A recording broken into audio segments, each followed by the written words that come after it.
Heb het erover, praat erover, haal het uit de taboesfeer.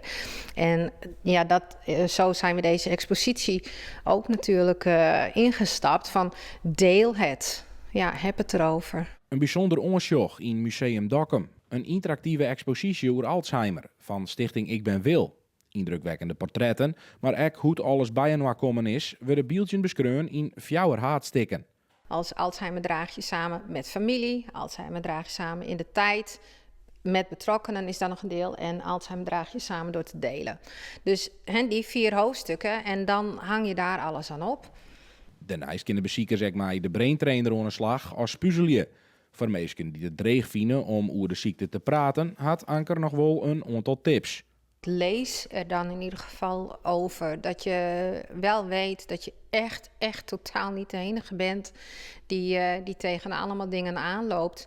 En voor mensen die er niet over willen praten, die krijgen ook geen tips en geen adviezen. Terwijl er echt zo ontzettend veel mogelijk is. Via een huisarts waar je allemaal terecht in kan komen. Waar je hulp kan krijgen van dagbesteding. En dan denk je, alsjeblieft neem het aan met de mantelzorgers. Die hebben het dan heel zwaar. Ja, groot respect. Maar je moet er niet zelf van onderdoor gaan.